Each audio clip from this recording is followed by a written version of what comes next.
آج فاقہ میں روزہ، اس میں آپ لوگوں نے اب ہم کو کھانے کی دوسرا پیراگراف ہے،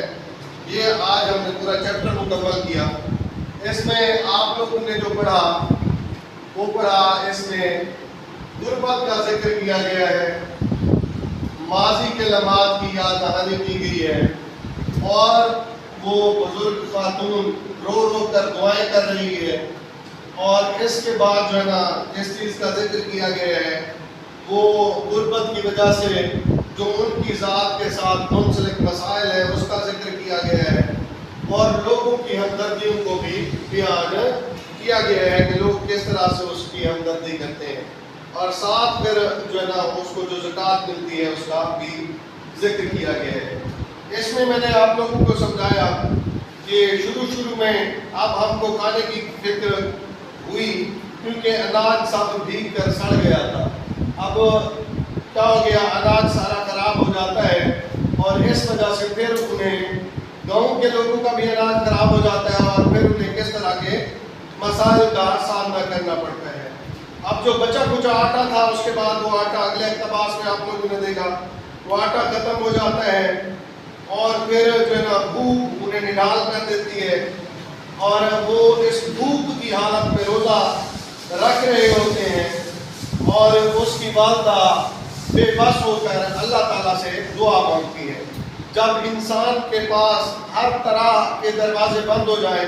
تو جس ذات کی طرف جاتا ہے وہ ذات اللہ تعالیٰ کی ذات ہے،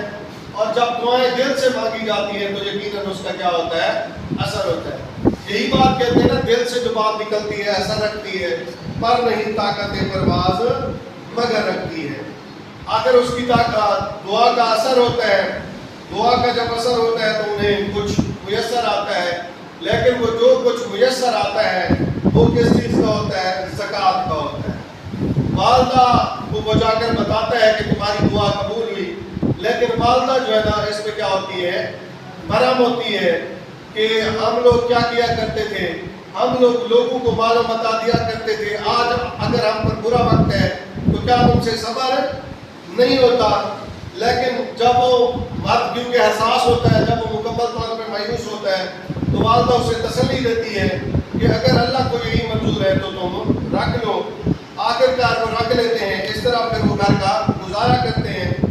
اور آخرکار جب وہ واپس آتا ہے گھر کو بھی رمضان گزرنے کے بعد تو انگریز سرکار اس کی پینشن مقرر کرتی ہے۔ اس میں جو حوالے جات آپ ایڈ کریں گے، یاد بازی عذاب ہے یا رب، چھین لے مجھ سے حافظہ میرا، نہ چھیڑ اہم نشین کیفیت صبا کے افسانے، شراب بے خودی کے مجھ کو ساگر یاد آتے ہیں، اس لیے چپ سی لگ گئی ہے اختر، اونٹ کھولے تو زخم کھلتے ہیں، زندگی ہے یا کوئی طوفان ہے، ہم تو اس جینے کے ہاتھوں مر چلے، قید و حیات بند و غم اصل میں دونوں ایک ہیں، موت سے پہلے آپ کی غم سے نجات پائے کیوں، دل ہی تو ہے نہ سنگ و خشک، درد سے بھر نہ آئے کیوں، روئیں کہ ہم ہزار بار کوئی ہمیں ستائے کیوں، زندگی جب نے مسلسل کی طرح کاٹی ہم نے، جانے کس جرم کی پائی ہے سزا یاد نہیں۔ خواجہ غلام فرید کی میں نے آپ کو بات بتائی، وہ آپ ایڈ نہیں کریں گے، لیکن اس کو اردو میں آپ ٹرانسلیٹ کر سکتے ہیں، تو کی جانے یار فریدا روٹی بندہ کھا جانے۔ اور جب غربت آتی ہے تو سب سے پہلے کون سی چیز کھڑکی سے باہر نکلتی ہے؟ وفا، محبت سب سے پہلے کھڑکی سے باہر نکلتی ہے۔ پیٹ کا مسئلہ، غربت کا بڑا مسئلہ ہے۔ سچ میں سب کا زندگی کے نشیب و فراز میں ایسے لمحات بھی آتے ہیں جب انسان بالکل نا امید ہو جاتا ہے۔